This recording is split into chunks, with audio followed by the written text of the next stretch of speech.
Hey, hello everyone, and thank you for joining our class today. Today we are going to talk about, well, first of all, we are going to talk about the attack on fianchetto because there was a homework for you. But the main topic of our webinar today is tactics in pawn endgames. So while we are waiting for more people to join us, let me just check if everything works properly. By the way, guys, so John and Ken, who joined us recently, which well, did you use the link that you received last time, or did you register on the Chessland's webpage once again?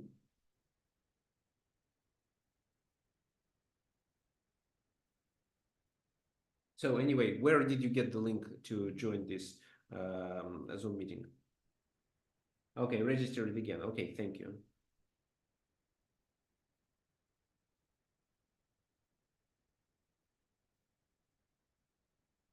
So people are joining. Let me.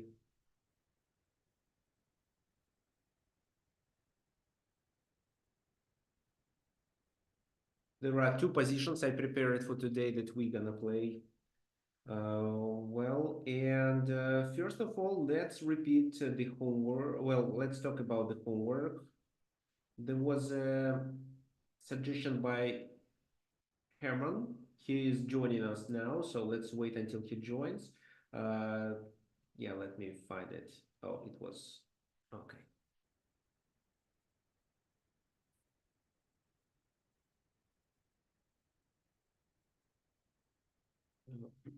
Okay, there was also a suggestion by John. Mm,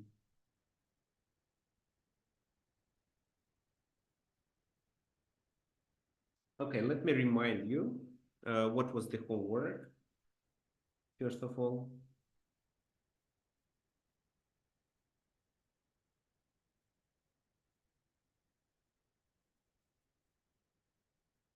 So that was a homework. So in this position, on the left position, I was asking for a plan for white, and then how black should take advantage of their bishop being fianchetto and of their pieces' activities in the center.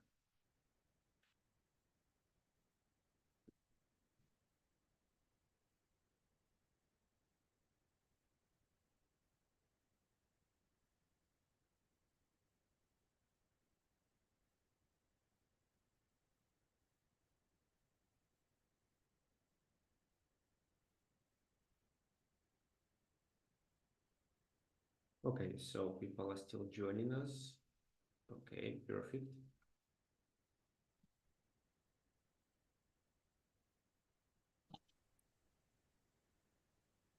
Yeah, so you can mute yourself if you don't want to say anything at the moment. But once I ask a question, you can unmute and then say something.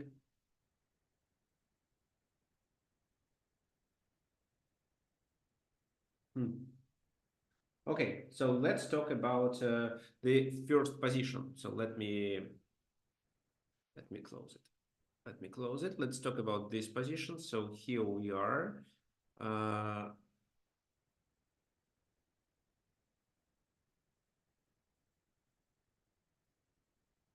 so what should we do? Yeah, well, let me just double check that this is the position we are talking about.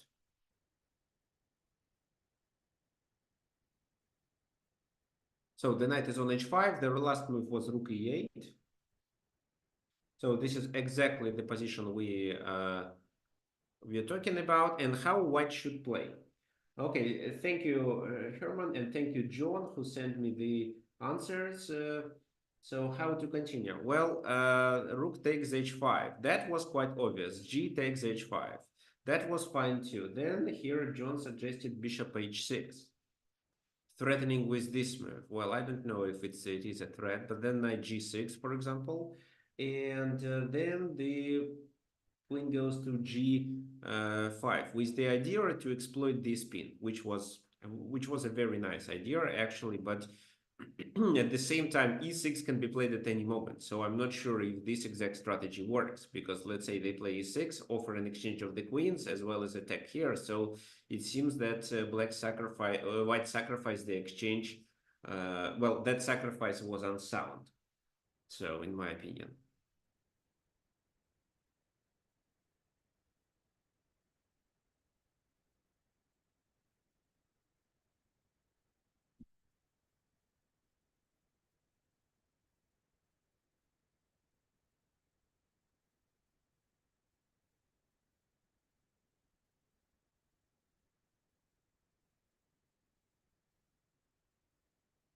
Yeah, I think there was one more suggestion. So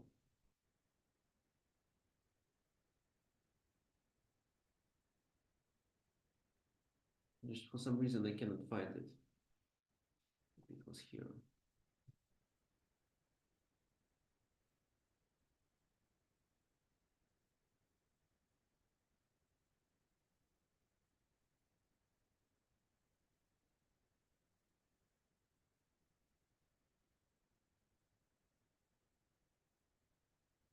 I was remembering to answer it, but okay, that was suggestion wasn't good too.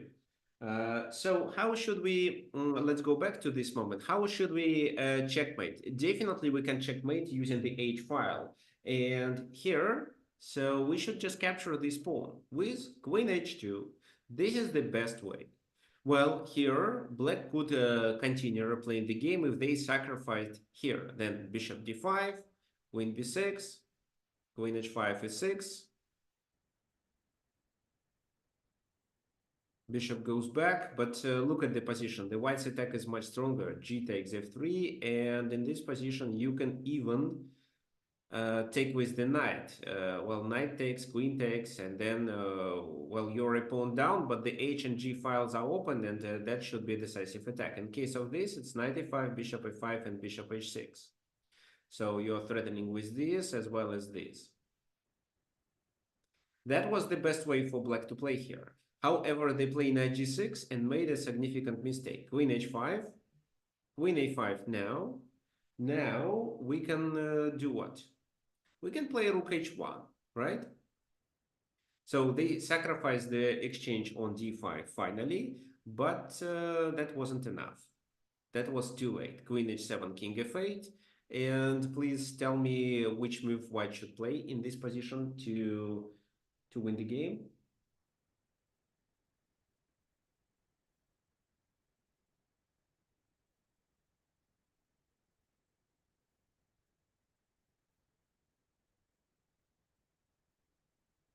Okay, guys, I'm reading the email. I'm reading your comments in Zoom as well as on YouTube. So if you want to join a Zoom meeting, please let me know.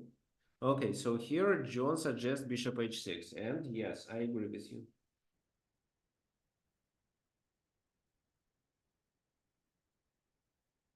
So bishop h6, and well, in the game continued with this move, which was a disaster because then queen takes. What then? The king goes to g8, and simply bishop d5, threatening with this move.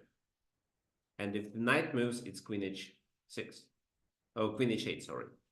Well, could they play better? Yes, they could. They could play this move instead. Then queen g7, but it's obvious that the position is completely lost.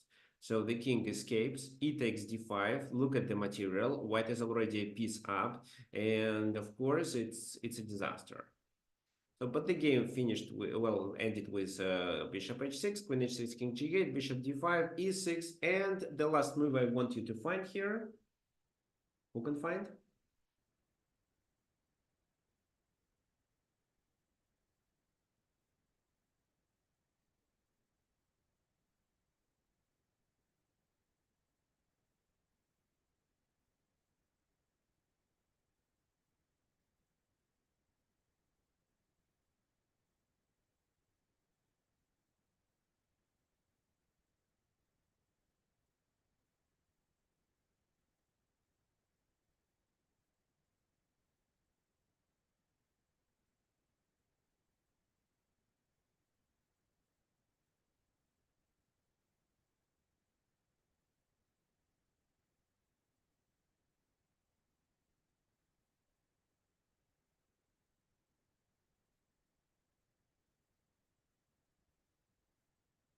So, yes, thank you, John. It's knight f5 again.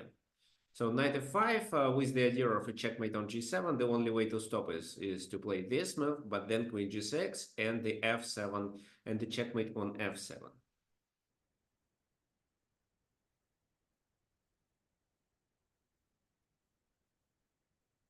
Okay. Okay, fine. That was the first position. So from this game, I want you to remember the idea of queen h2 and queen h5, which is very common in Dragon when the queen is trying to enter the enemy side, enemy king side in order to checkmate. So we sacrifice the exchange and then just simply slowly capture the pawn on h5, but still are able to succeed because the black pieces are coordinated on the queen side or are even stuck in the center. Also, you may remember this idea of knight d5 that attacks e7 and provokes such moves like rook e8. Okay, fine. Let's talk about this one, this game. So that was the position we were talking about. White played bishop h6, and this is where I asked you what black should do. Should black just continue with bishop h8? Well, definitely not. If bishop h8 is played, then how white plays?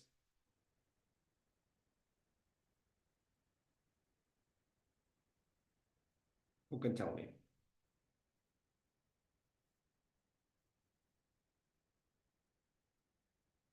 G4?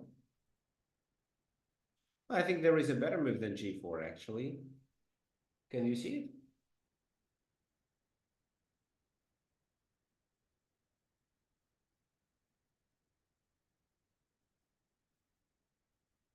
Yeah, so thank you, John. It's rook h5.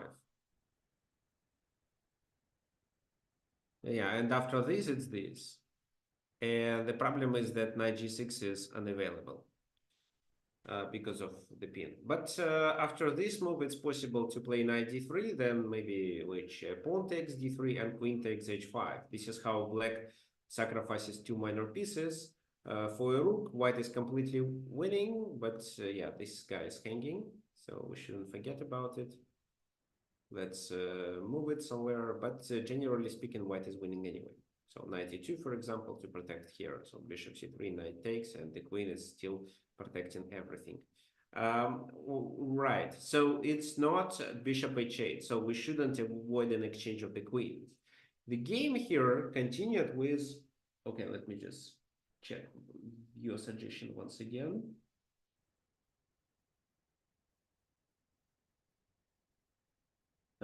So your suggestion, one of the John's suggestion was to play knight c4. Knight c4, bishop takes c4, rook takes c4, and now g4 does not work because there is a knight hanging. That's right.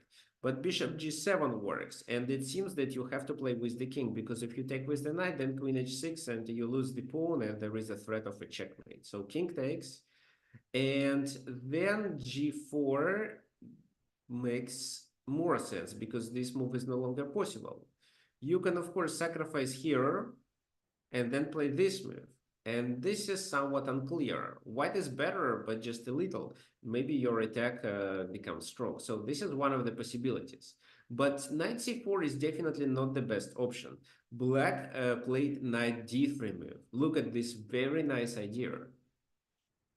So first of all, they broke the connection between the queen and the knight on d4. So if queen takes d3, which happened in the game, it's bishop h6.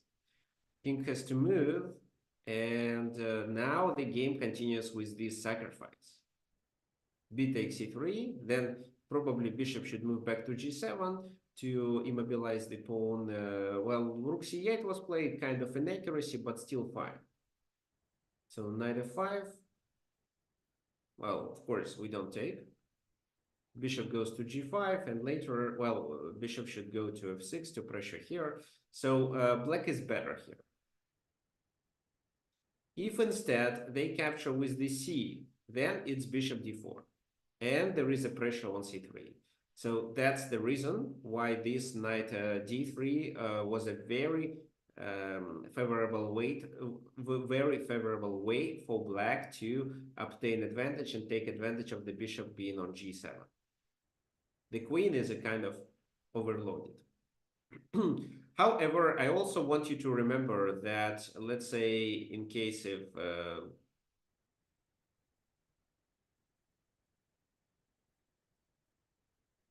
so just remember that in case if the knight is on c6, you may just lose this knight if you play this move.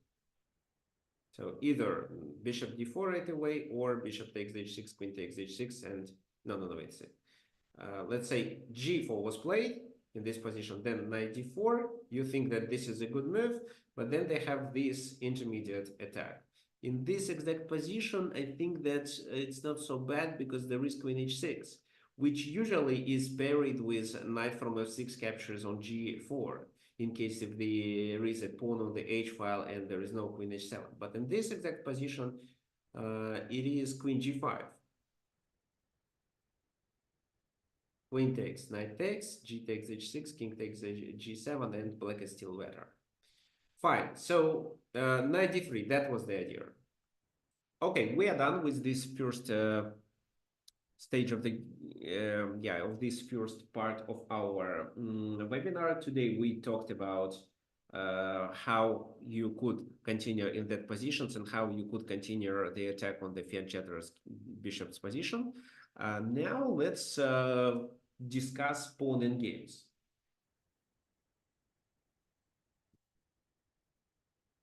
So, well, the pawn endgame is a very important part of the game, and well, in the pawn endgame, you can decide if you were right in the previous stages of the game, because well, very often you pass the game to the pawn endgame where the position is approximately equal materially by the first glance, but at the same time is completely winning because of other factors that you passing the game to the end game had in mind and your opponent completely missed, for example.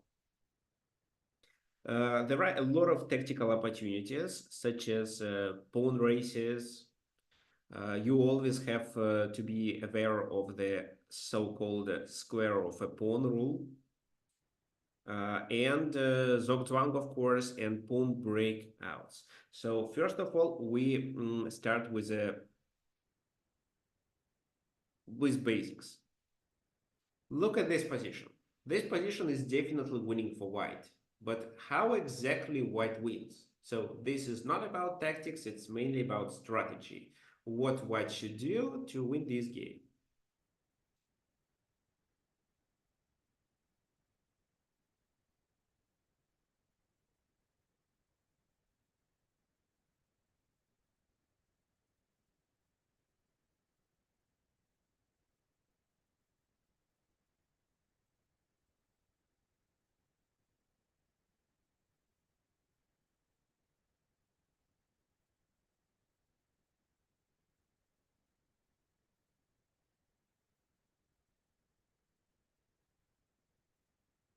So any suggestions, any ideas, plans?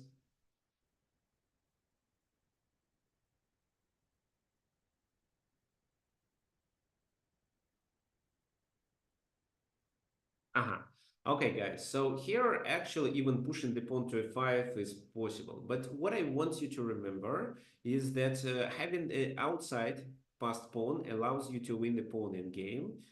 Your task is to get the king attracted or distracted from the queen side.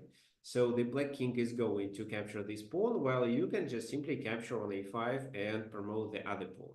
So doing f5 is still possible, but it's definitely not the best way. Just move the king to d5. They capture the f pawn. They come closer, and then you just shoulder the enemy king. Now nothing can stop your pawn from promotion. If, let's say, you did f5, let's say king e7, king e5, this, and then you play king d6, think you may not win, all right? Because he goes there. So pushing the pawn isn't a good idea. Just leave the pawn where it is and capture the enemy pawn as soon as possible, because your opponent has to play more tempi in order to capture on f4. Okay, so we understand the basics. So mainly pawn and games are won because of the outside passed pawns.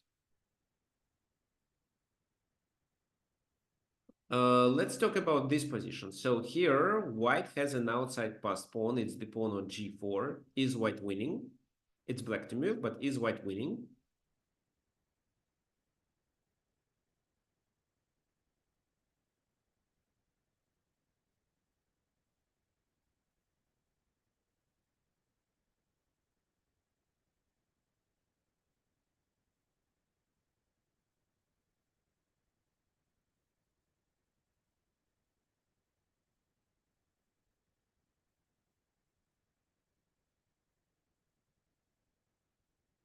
So white is winning. Okay.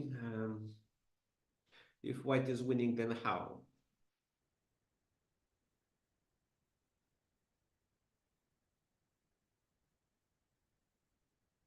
Well, if a5. Well, it's black to move here. So we should consider if black is able to play the move and save the game.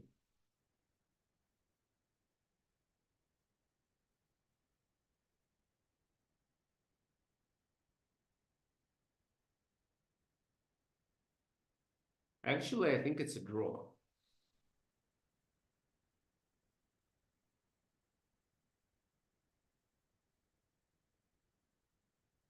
So let me explain. If let's say if black plays this move, then it's definitely a5 and white is winning. How white is winning? So let me explain. King goes back. This. No, actually, g5 wasn't required. As I told you, it's better to not promote this pawn further. Well, so let me check this. Okay, let's. No, well, you're winning. So this opposition. So finally, this. And what can we do in this position? Trying to move the king to e7 and doing this leads to a draw.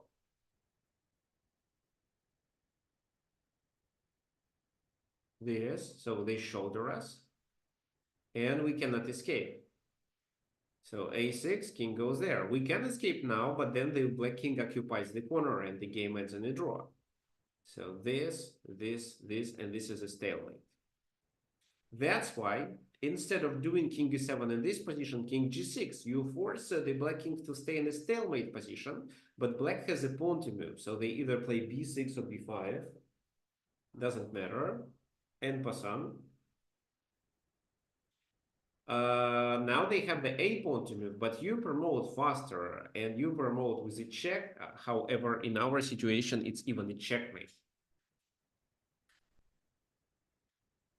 This is how white is winning in case of a6 is played. But with the a6 move, black allows white to play a5, and then one pawn stops two other pawns. So in the pawn endgame, if you are able to lock the position with your pawn minority and at the same time have the outside passed pawn, which distracts the enemy king, you're winning. That means that actually, if here black plays properly, let's say like b6, king f3, a6, king g3, b5, a5, this is a draw. So, for example, king g6, king f4, this. Now, what happens? So, let's say king goes to e4 right away, king g4, this, take, here, here. The king goes there, and the b pawn is promoted. So because that was the protected passed pawn. So here, the king goes to b3, the king goes there, this, and this is a check. So black is winning. If the pawn was on a7 here, that was a draw. But here the position is completely winning. Mm, that means that instead of playing a5, white should take and move their king to capture the b pawn, while black just captures the g pawn. So this is how the game is ended in a draw. So not always at the outside pass pawn guarantees a draw. Well, it guarantees a draw only if your opponent cannot create a pass pawn himself on the other side. Okay, this is the position that most of you are familiar. It's white to move. Black is about to capture our pawns, but because it's our turn and because our pawns are more far advanced, we are winning. How are we winning in this position?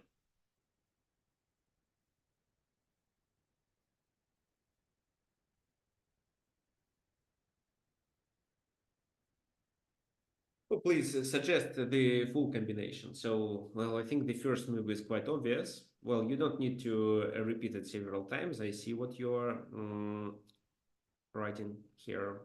So,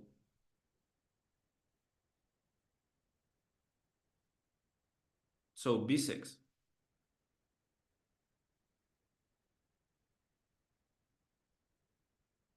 right? How does it work? Well, with b6, you are threatening to promote one of the. This is a very common breakout, so remember it if you don't know it. So b6, you're about to capture here or there, so they cannot um, ignore it. They have to take it because if they just push, you take here. If they push here, you take, and then you promote. So they have to take. And then you need to promote one of these two pawns. So the c pawn cannot be promoted because there is the enemy c pawn which stops it. This pawn can be promoted, but the problem is this pawn on b7 that covers a6 square. So you first play this move to distract the pawn on b7. Well, if they play anything else, you just take and promote, so they have to take, and then you promote your a pawn much faster than your opponent can advance these pawns. So you see the king cannot stop it.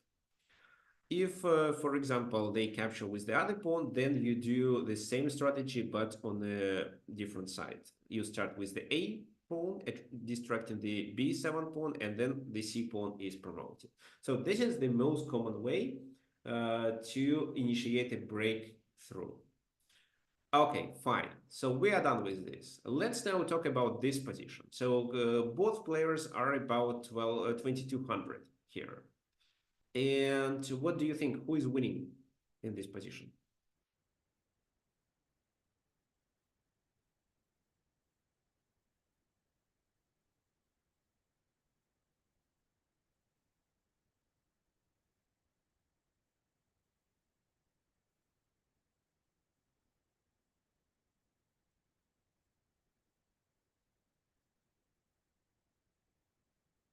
So black definitely should have more chances to play for a win. So black is not winning, but have chances to play for a win.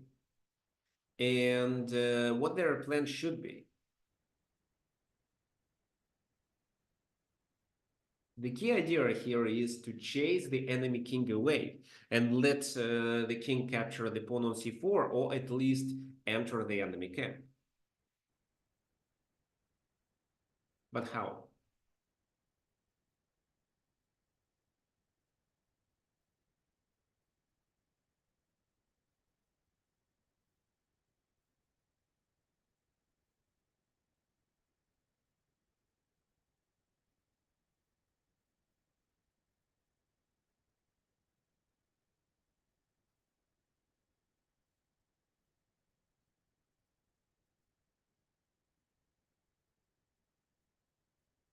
Any guys, any ideas?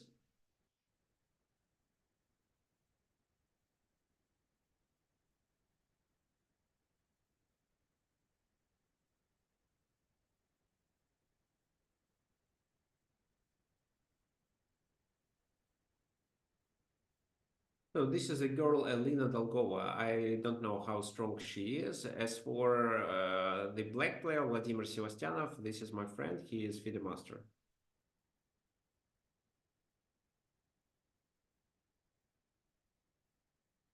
Okay, fine.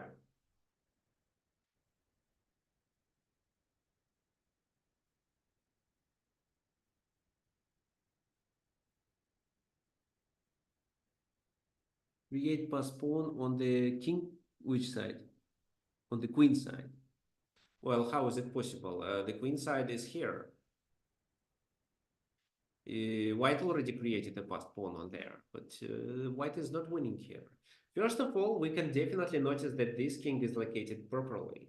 I mean, it's further to it's close. I mean, it's closer to the enemy territory, which means that in case of a pawn race, this king's position is more optimal to comparing to the king on c3. What black plans here should be? If you imagine such a situation when these pawns are advanced, black would obtain more space, and with a few reserved tempi, black should put the white king in the zugzwang, forcing the king to move away and let the black king enter the enemy territory, as well as to capture the pawn on c4. So that is what black should be trying to do. What white should do? White played h4, and after that, their position became completely losing. However, the best continuation for them was to do this. And if, for example, you do e5, g4, g6, not g4 to play f5, so h4, and this time f5 is a disaster because of a very common tactical trick that you guys also should remember. Which trick I'm talking about? Who knows?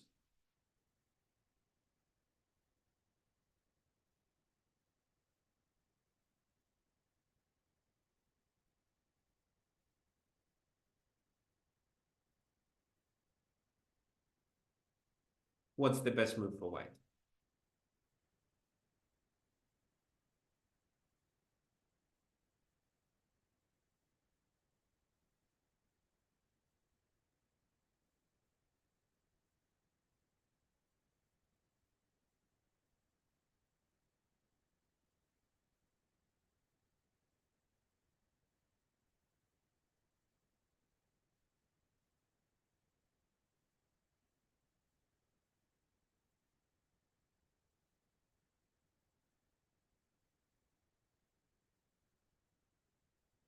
Come on, guys. I don't think it's so difficult. Let me flip the board.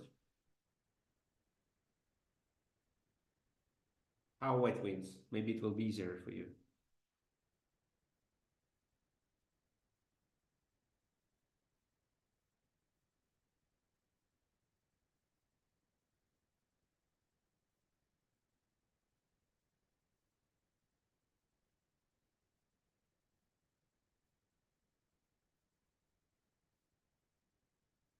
Okay. So no suggestions. I wonder. Okay, Juan suggests h6.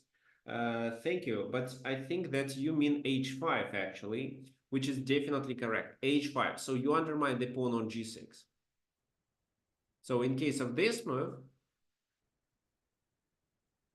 you promote faster. So if g3, then the g7 and g8, and this queen stops the g pawn. If this move, then you first have to play king d3 move, and the f pawn cannot be promoted. If your opponent tries to do the same, he is actually out of the square of the pawn.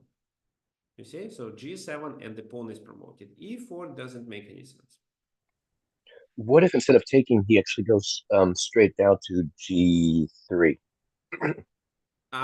Then we promote the queen first, and that queen stops the Oh, g. okay, gotcha.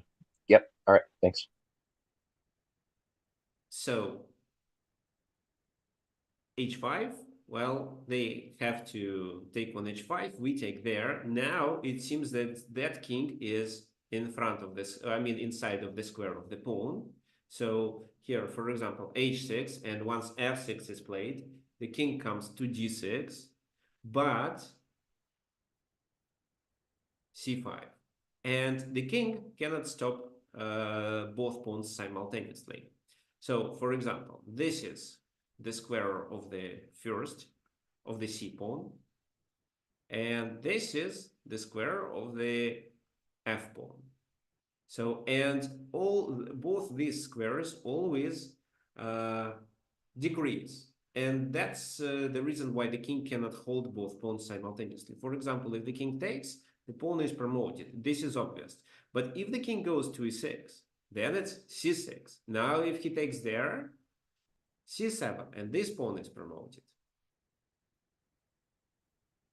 And now what? Well, maybe he goes back to this pawn, then f7. This tricky method has a certain name. Who knows this name in English? Because I don't remember exactly. I can search for it. I know how is it called in Russian.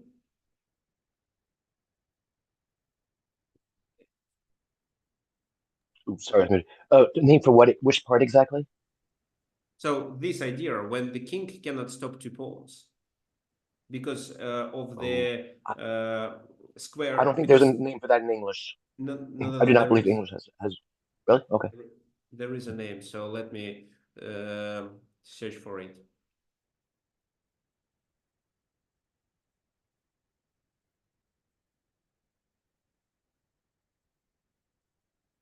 Yeah, so floating In square Russian? rule. Yes, it's this is look Huh. at this. Playing square. So it's Interesting. floating square rule. Try to remember because the square of the pawn always changes, decreases in our case. Okay, fine. So floating square rule. Let me type it down here in the chat so you don't forget.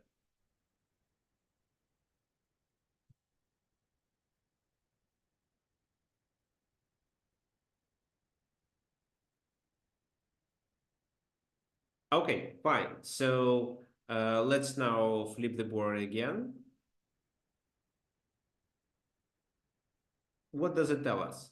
It tells us that doing h4 would benefit white because there is no possibility of playing f5 and e4. And actually, this is where the game would end in a draw. For example, okay, so for example, something else can be played, let's say f6, and then white has no ideas how to win. Also, after f3, it's possible to continue in a different way. Let's say this move, h4, and maybe f6, king d3, e5, g4, a5, king c3, and f5 will never work because of this idea, because of h5. So with f3, white could make a draw. They played h4, which was a mistake. What do you think black should do now to win the game? So both players are really strong. They, well, the black player is the FIDE master, for example, but even he didn't understand how to play properly. He didn't calculate the lines and didn't take into account the nuances of this position for black.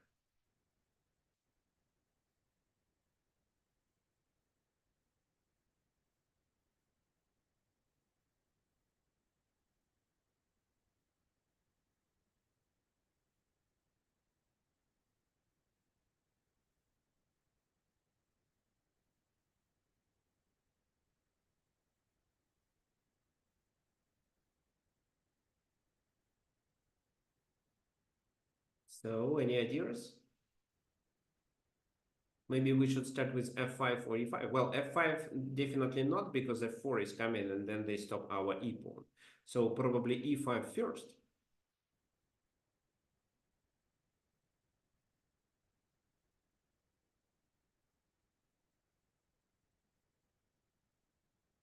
Okay, so let me show you. E5, this is what was played in the game, and that was a mistake. After that, it's still possible for white to draw the game. Instead, black should play h5. Why h5? So this move stops the h pawn as well as provides black with extra tempo, with more space, and as the result, several extra tempi that can be played in a situation of zugzwang. For example, no, f3, e5. g4. Well, we can just do what? We can play e4 actually. Why not? Because after, well, if they take here, we are winning. This pawn can be promoted and we take the one on c4. So, but e4, if they take here, h takes g4. And now, well, this is the square of the pawn. So the enemy king can get inside it, but the point is that by doing it, he also loses his other pawn, and then we're winning because we can create a pass pawn on the king side. So e5, and then in order to play for a win, we should play a5 and d4, and then a5, a4, and we have this reserve tempo with the g pawn. So e5 wasn't played. I mean, h5 wasn't played in the game. Instead, the game continued with this move. And white played h5. Seems logical, but actually is a critical mistake. What should they do instead? King d3. If, for example, h5, still similar to what I was trying to show you, then the game could continue with f4, undermining this pawn. So taking doesn't make sense because then two pawns will hold 3 on the king side. So f6, f takes d5, f takes d5, and the king goes there. And well, you can take, but then the enemy king is closer to these pawns, which means that you promote simultaneously. So for example, a5, king f5, a4, g4. Now let's take, they take back, we play king c3. So here, a3, here, this, take, h5, king b1, h6, this, yeah, and this is the draw. So because it's the edge pawn and the king is too far, it can be successfully promoted, so the queen cannot stop this pawn alone. Well, it was hard to calculate, and instead white continued with h5, which was a mistake again. So what do you think is the best option for black? I don't know why black stopped following their plan. They should definitely continue with their main idea, and that would allow them to put white king in a zugzwang. So what would you do?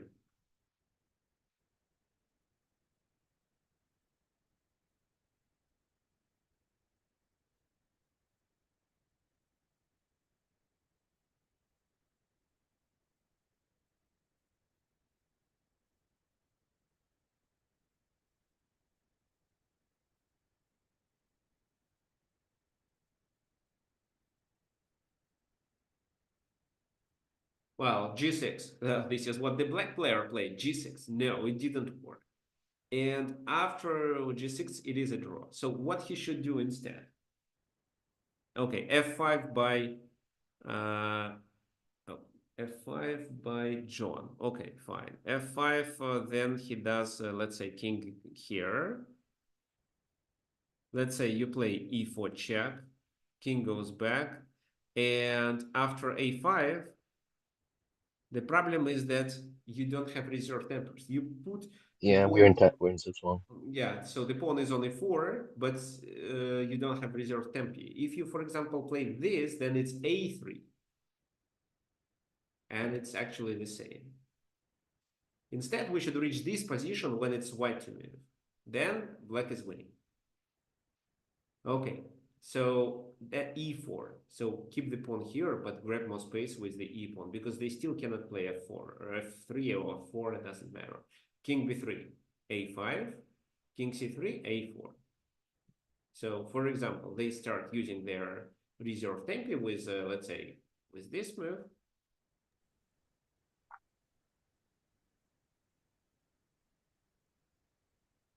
And how can we play in this position? To have two reserve tempi. Because they have only one. So if we have two, we are winning. Wait, you want to move and then still have two reserve tempi after that, or use one of those two reserve tempi? I want to move and have one reserve tempi at least. One reserve Can tempi. you do a3, and then you still have Uh, the f6 tempo? no, the problem of a3 is that they Oh can yeah, yeah, change yeah, our yeah. pawn. You're right. Yeah.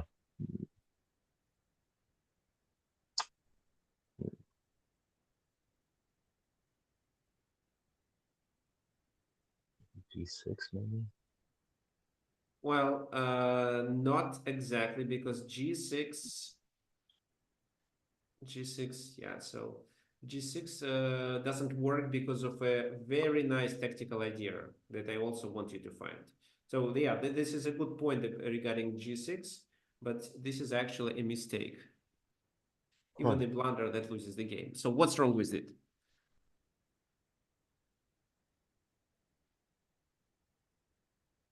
Yeah, so thank you, John. It's G5, so a typical breakthrough. Oh, So yeah. if H pawn takes, the H6 and white promotes. If this, then Mm, G takes H6 and white promotes faster. So not G6, but G5. So only G5 allows us to have two tendencies. So now if A3, we have F6 and the king has to move. Let me show you A3, F6, the king has to move. He loses here and then the game. If instead they capture, we capture, and we still have either G5 or H5. So A3, well, I like H5 because this is how we also create a passed pawn, while they cannot make a passed pawn.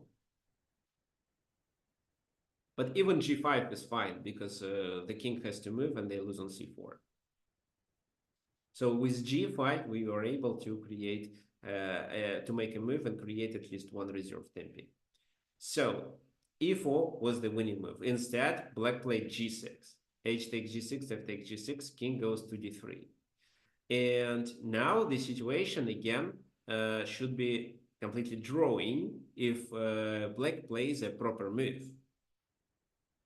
So these are very strong players, but even they miss how to play properly. I'm sure if they were grandmasters playing it, so they would definitely find. But well, club players and even such strong chess players like 2200 rated players, 22 FIDE, which is probably 23 USCF. So even they didn't find how to play. So black can still draw the game, and this is where the precise calculation is required. I mean, the accurate calculation. So what do you think? How black can draw?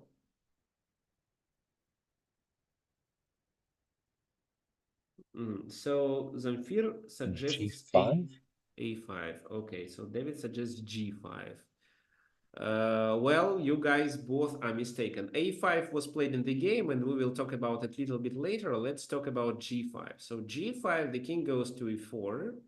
Then you cannot do He's much. faster. Probably you take, he takes, and then he comes to your. Well, actually, if you go there, he just plays F4 and promotes much faster. So you can try H5, but then king goes there. And H4, so take this, and he even doesn't need to capture the pawn. He'll promote in case if the black Mm. king goes there. So G5 definitely doesn't work. Okay, what else?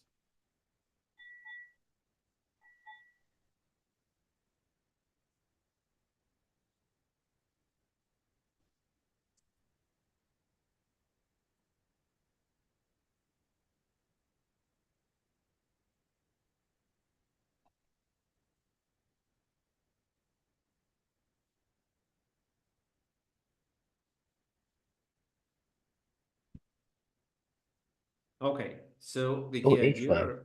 idea, Yeah. H5, right, H5 to stop G4. So for example, if now king F4, it's king C4, king e5, king d3, and this king is also close to this pawn. So this, and now, well, if take, then it's a draw. If, for example, here after king e2, white decides to save the pawn, then just this move or king f3 move, and then it's the same. If f5, then they promote simultaneously. So h5 would lead to a draw. Instead, a5 was played, and that was a mistake. So king e4, let me now flip the board. So now white is winning because these pawns are captured much faster. King b4, king f6, g5. So what do you think? King g6 or not?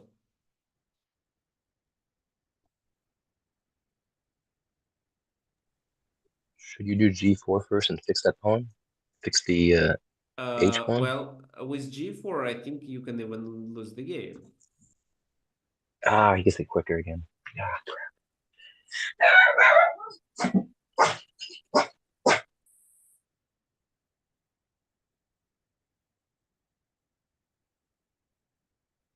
Yeah, so thank you, Shubham. It's F4. Yes, you're right.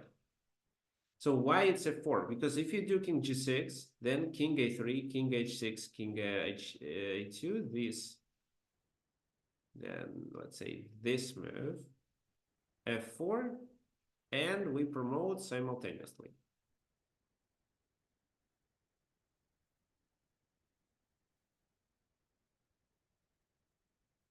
So white should advance the F pawn.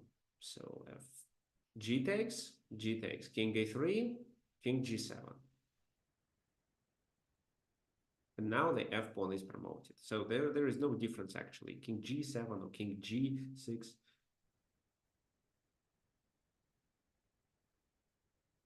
Right. And then there is one more thing that you should remember. A2. And now it seems like a draw. The pawn is on A2, right? So the pawn is on A2 and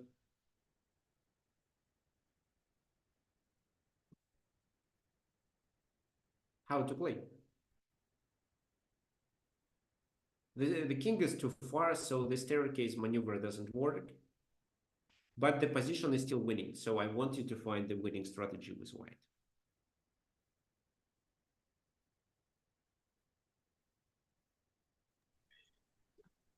Queen B. Oh, it doesn't work. You said with the can't do Queen B4 and then bring the king over. Well, you can do Queen B4, why not? But well, you can even do this. But after Queen B3, he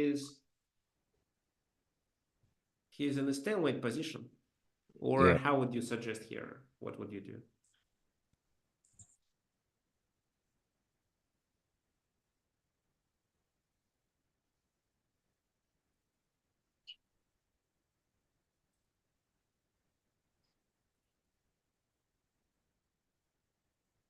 Okay, thank you. Queen C2 now. Here Zamfir is correct again. It's Queen C2 because the H pawn may move. Queen C1 leads to a checkmate.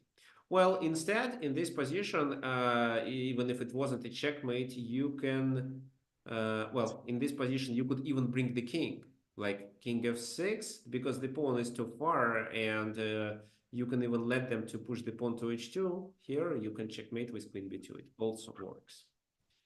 Fine. So this is how the black player who was originally winning after h4 he was completely winning if only he did h5 and then initiated the idea with this somehow managed to lose this pawn endgame. Okay, so what we're gonna play today, we're gonna play these two positions that I'm going to send you. Just a sec. So position one is this. You are going to play it with black pieces. And this is position number two. So I can show you here. So position one is this, position two is this. Both times you play with black pieces. Ah, by the way, guys, for those who want to support my webinars, you can use this link and donate. Let me share the screen just a sec. So you can use this link. I'm going to copy it to the chat.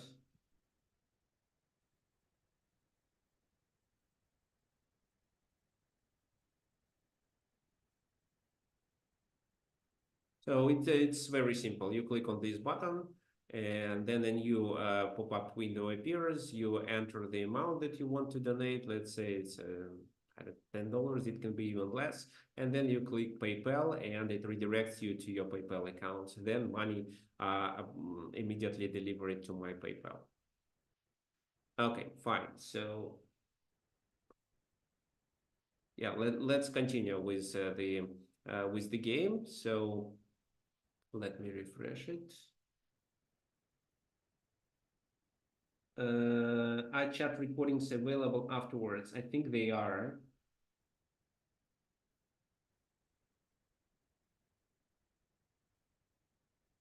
But even if not, then, well, I at least Sorry, I didn't mean chat recordings. I meant the recordings of this webinar. yes, there is a recording of the webinar, and you may receive it later. I mean, I think on Tuesday, on Monday or Tuesday, together with the homework. Okay, so custom position odds, 15 plus 10, and here, and then this is the first position we are going to play. So this, oops, no, the wrong link. This is the position. So who wants to play? Please let me know. Tell me your username. Yeah, for example, I can do like this, and then I can send an invite link. So the link is copied to the Zoom chat. This is the first position. So who wants to play it with black pieces? This is actually a complicated one. The second one is a more simple one where you probably have more chances. But if you're ready, just tell me your username.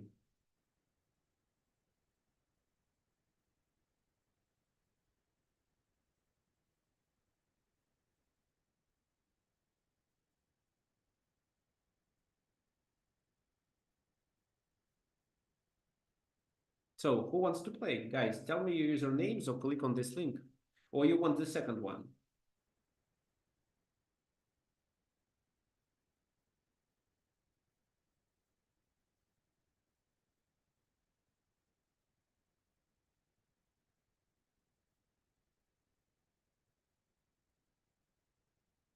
Okay, I can suggest the second one. Just let me change it. This.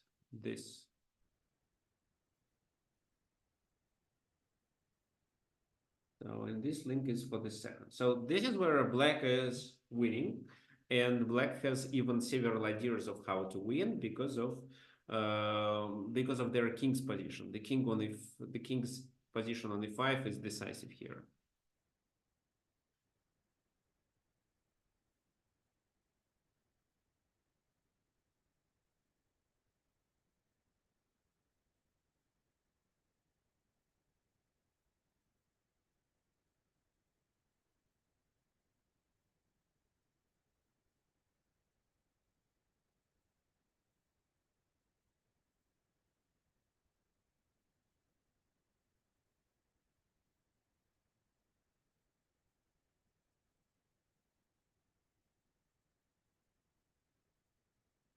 Okay, so thank you for your donation.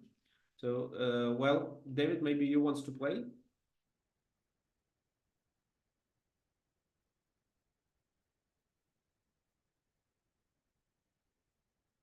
So I wonder, nobody wants to play. Well, it looks weird. Maybe we should change the format of our event. Okay, so if nobody wants to play, we can continue with the analysis of these positions. I'm completely fine with it. Okay, I would play the first position. Okay, for Zamfir, what's your username on chess.com?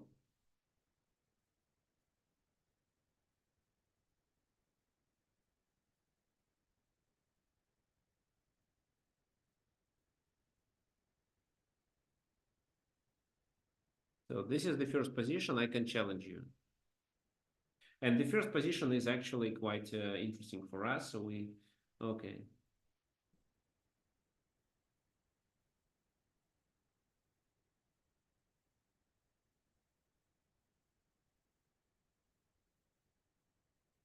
So I'm playing white. Okay, I challenged you.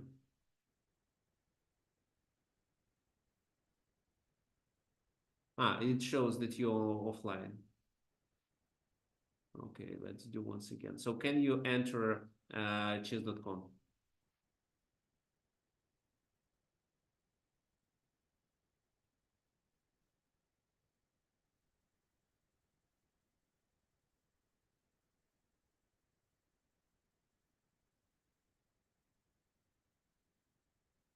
So you should enter the live section of chess.com.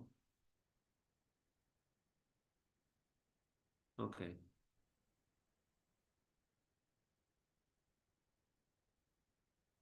If anybody else wants to play also, let me know, please.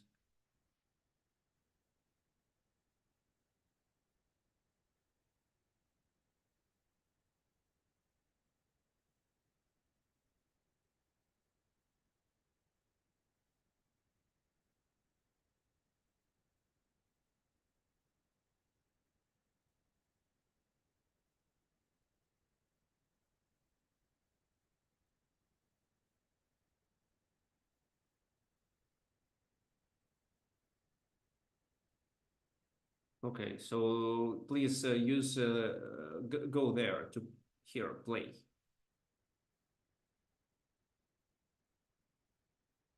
Okay.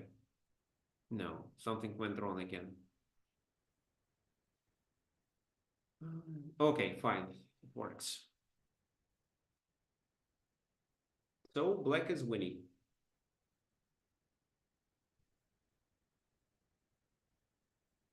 Ah, it's white to move, so let me try this.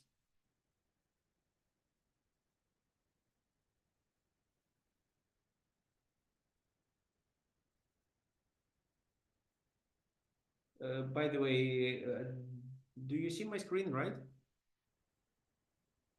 I'm sharing the whole screen. Yes, we did. Thank you.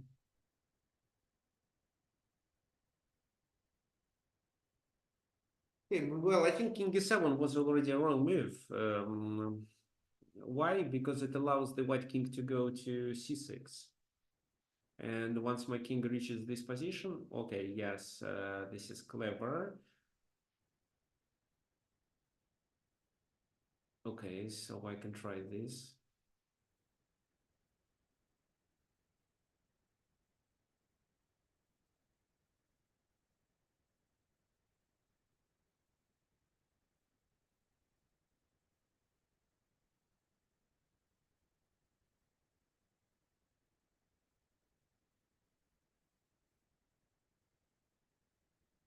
So take, king c5, king c7, and then let's talk about reserve tempi. How many do I have? So yeah, I think I have more. So let's play it.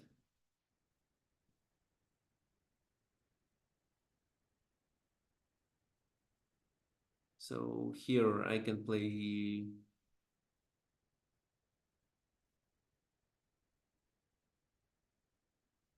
g3 first.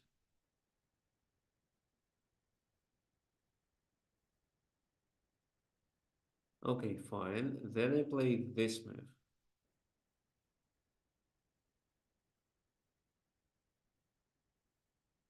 Then I have c3.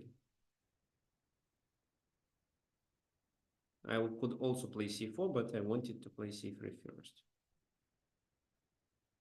Right, but then I enter your camp. And in this position, I have another reserve tempi, so it's tempo, so I play c4.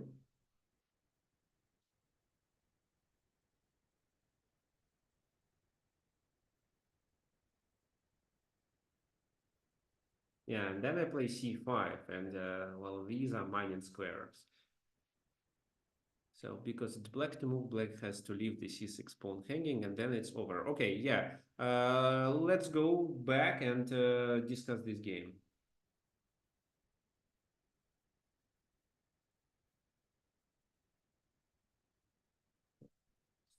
Sure.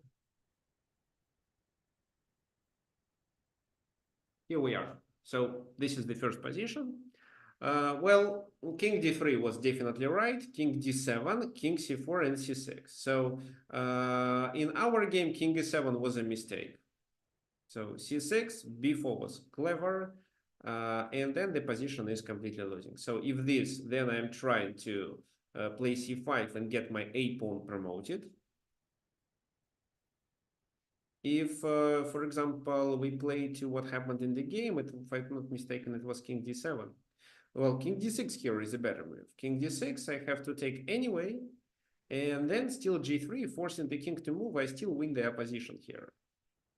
So for example, well, f5, g4, then let's say take, then g5, then I play c3, the king goes there, I play this, and again I play c4. Oops, no, now I already invade the enemy camp, right? So letting the king, my king to go to c6 was a mistake, when even with c6 you didn't stop it. This is quite similar to what was played in the game. King c4, c6. If black wanted to draw the game, they had to play king c6 actually. Why? Let's say, wait a sec. No, okay, fine. So here, yeah, here white was winning actually here. So with b4, white is winning. You're right. So even with in this position with b4, it's very similar to what we have, and white is winning. But white played c3, and after that the position is drawing completely. Let's say f5, e takes f5, g takes f5, b4 was played, and b4 became actually a critical mistake. So what's wrong with this move? Who can tell me?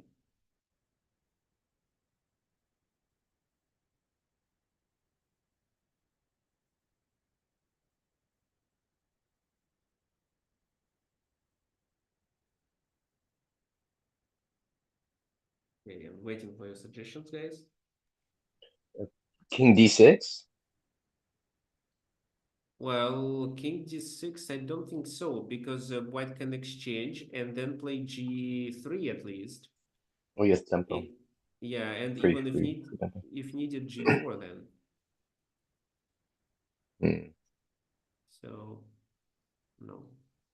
Okay, so here Zamfir is correct. He suggests b5. So a typical breakthrough that we were talking about many times during our class. So first we started with this position, right? There was b6, which led to a breakout. Second, in this example, there was something similar on that side when the pawns were on g6 and h6, the black pawns, and the white pawns were on g5 and h5. So here it's quite similar. After this move, not a4, but c takes b5 check, and the king cannot take because then the e pawn is promoted. I mean, well, let's say take, king goes to c4 and a4. So the floating square rule. Well, white can also create a floating square rule for black and win because of it, but well, not in this situation because these pawns are already far advanced. So let's say this a3. The a pawn is definitely faster. Okay, so a takes b5, c takes b5 works. a4 actually works as well. Then, for example, b6 and e4. So basically the same strategy.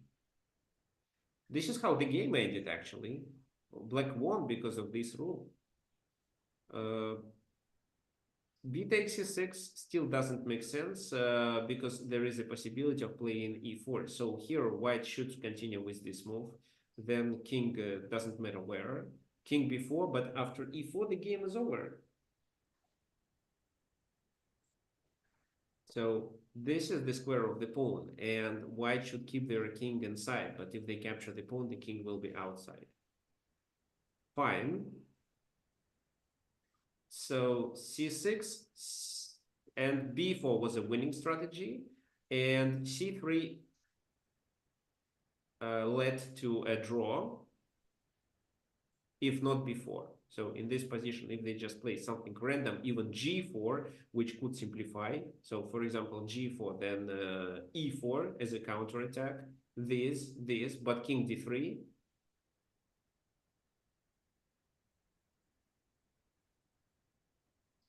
So king e3, king f5, king d4, king e6, and this is a draw. None of the players made progress. Okay, fine. So the second position that I wanted to play against you, but we're gonna analyze, I think is much more simple. Here, the main advantage of the black's position is that their king is already on e5. So any ideas of how you can create a breakthrough?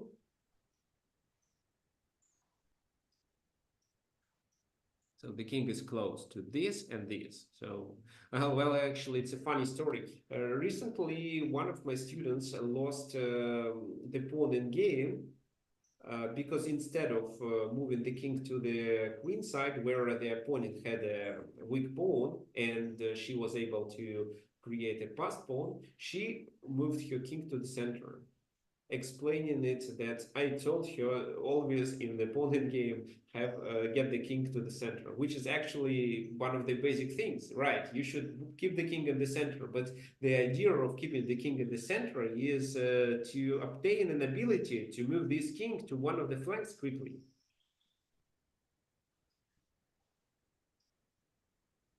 So the black's task is to convert the position of the king, but right now moving the king to f6 doesn't make sense.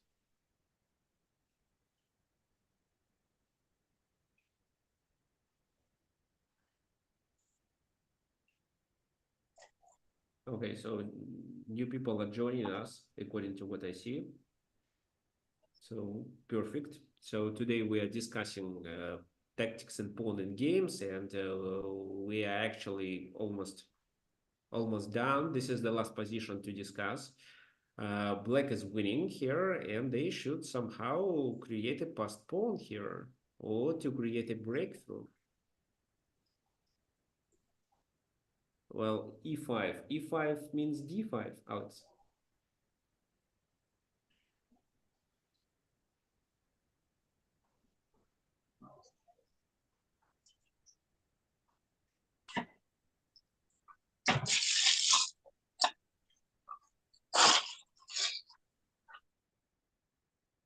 Okay, David, if you don't mind, I muted you. You can unmute when you want to say anything.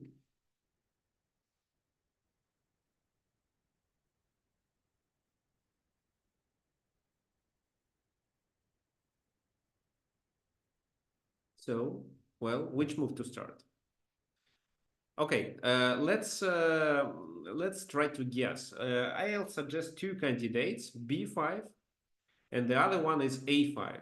So, guys, one of the well, okay, which move would you choose? Okay, there is also d5 suggestion by Zamfir. Well, okay, so b5 or a5.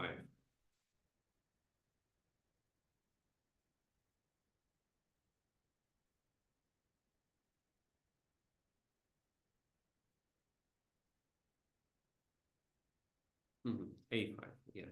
Well, I can unmute you, David. If there is no background noise, you can unmute yourself. Okay, so A5, B5. Well, actually, guys, both suggestions are correct. So in the game, it was played B5, but let's talk about this move. So you're attacking this. What they can do? They can take or they can push. There is no big difference. Let's say they do this, you play a4, and the key idea is that the opponent is in a zugzwang. He has to move back to the second rank, which allows you to enter his camp. So even if he does this move, you go there, and then you are close to this. So they too, well, okay, let's say they take, they play a4, and you are forced to leave the position, but you have d5 instead. Take. What else? Take, of course. So king takes, king goes there, and then, yeah, king goes there. Then you can play king d4, king goes to e2, and you are still winning with king c3 maneuver. Let's say he goes to g2 to stop your king, or maybe to e2. Then you do this, he does that. Then how to win in this position?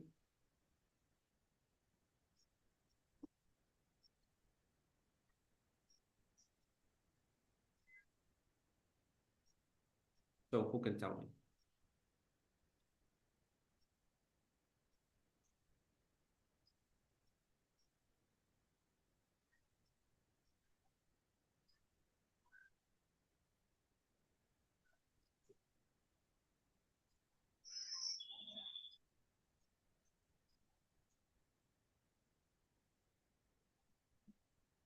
c4, yes. It's c4, right? c4, they have to take king takes, and the king is faster. So, for example, well, the king, because the king is already into the enemy territory, it's faster. So here, king here, there, take this.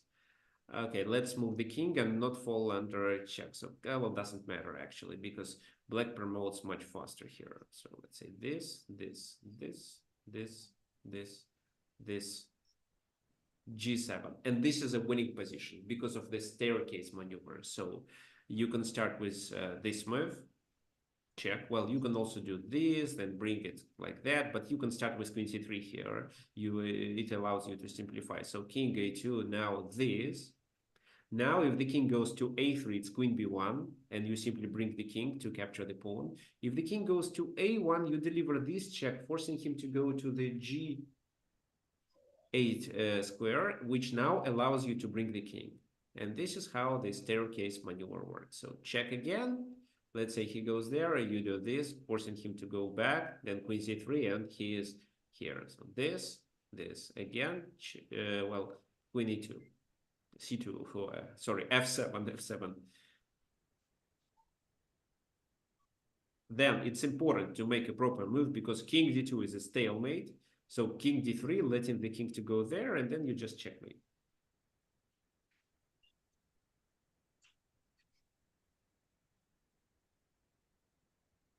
So, okay, yeah, so such positions are drawing when it's the edge pawn. Let's say if it was the king on g8, for example, and the pawn on h7, or on the other side, or if it's bishop's pawn. Let me explain how. So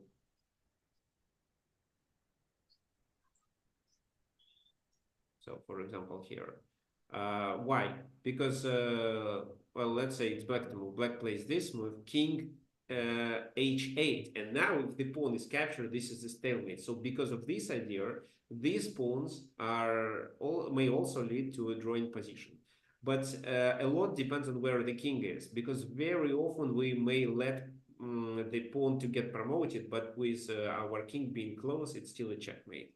So this is what you can learn in one of my courses, how to play queen endgames, and the first chapter is devoted to this position. Which course is that one? Yeah, let me show you. So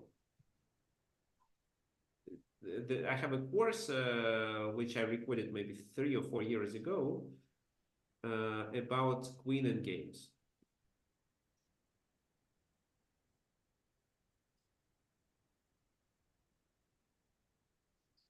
So it should be somewhere here. So this queen endgames, this is the course. I can send the link here. So the first chapter is the staircase maneuver. And it's explained how exactly you should play there, and in which situations it is a draw and where it's a completely winning position. Okay, now, okay, the link is sent. So now let's go back to our position. Well, yeah, this is elemental in games that anyone above 1500 should know. Well, yeah, but I wasn't aware of this strategy being even 22. So I learned it being over 22. Okay, fine. So yeah, so this is how a5 works. But b5 works too. b5, well, if they take, it doesn't change anything. So we take here. Then what? Well, we still force them to make a move, and this move cannot be a4, because if it is a4, then we... So what do you think what we should do?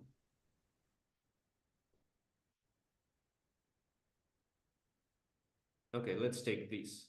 So b5, a3, this, this. And this position is winning too, mainly because of the position of the king. So king goes there, queen h1, then the g pawn is lost. Okay, maybe let's go back to this position. Maybe there was a c takes b5, a takes b5, a4. Yeah, so b takes a4. This is the best thing to play. And yes, in this position and this endgame, black is winning. So for example,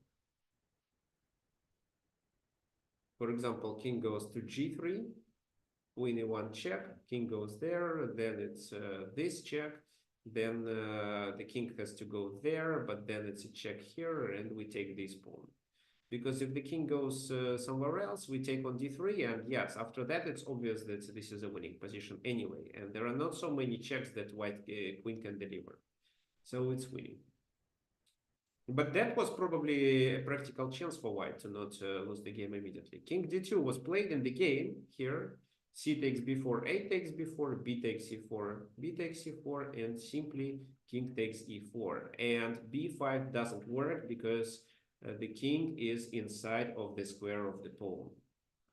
So this is the square of the pawn.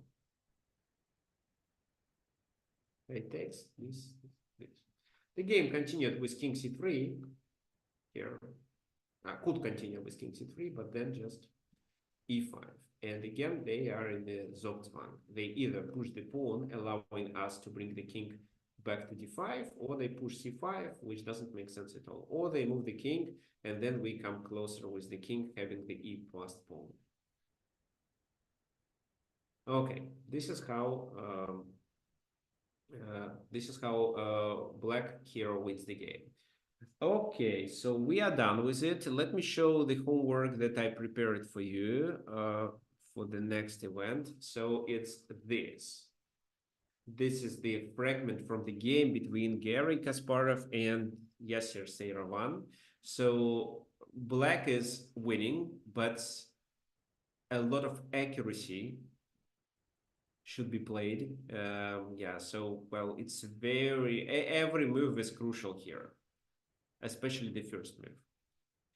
And, well, here black to play. Yeah, there is a possibility of creating an outside passed pawn by doing this. But you should decide which exact move to choose and how you form the position on the king side, which pawn structure you choose. So this is the second position. And here white is winning regardless of these double pawns. Mainly they win on the D file, but before you decide to proceed with this pawn, you should decide how you locate the pawns on the king side and what to expect from black. Okay, I'm going to send this homework for you to the chat, just a sec.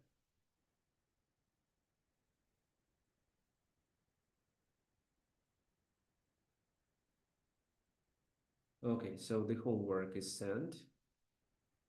It's actually this. Wait, no, this is the last one. Okay, this is the last one. No, okay, let me close it. Let me open a new one. So this is how it looks like. It's a PDF file.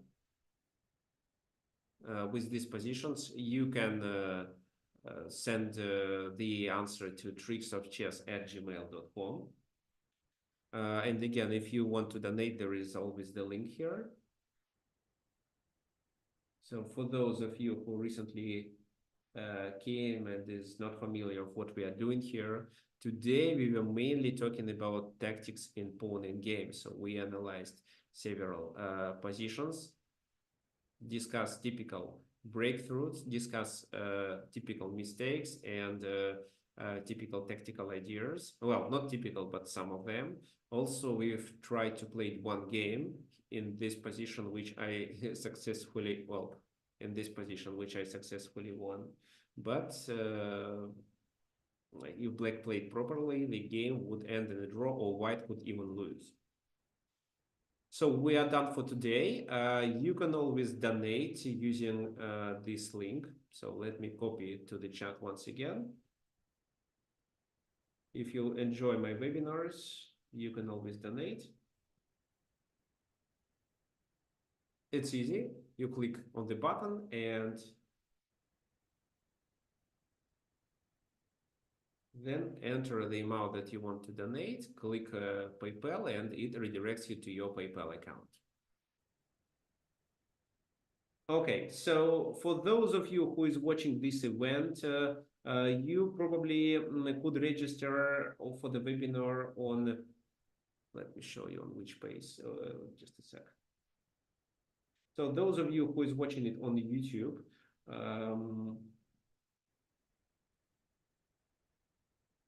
so did you register for the webinar on this website, chesslands.com, then webinar. So here you can enter your name or email, your name and email, then you click save your seat. And then means you are registered and you will accept the links for the webinars so you can next time join us in Zoom, as well as you will repeat the homework. So that should be enough. What else you can do? You can just, and the other option is to do it on my website. So this is my website, Tricks of Chess. If you enter your email here, you will receive homework too. So let me copy both links. I suggest sending these to the original email possibly or something, because a lot of people are going to lose this, the chat part, right, pretty soon. Yeah. So after the webinar, after we finish, I think on Monday and Tuesday, I'll prepare the recording and send a separate email to you, including this PDF. So that's why if you didn't download it, it's fine. You're gonna receive an email with it. But if you want to start today, then use the PDF that I sent in the chat. So you can also, regarding any questions and regarding the homework, you can message me at tricksofchess@gmail.com. So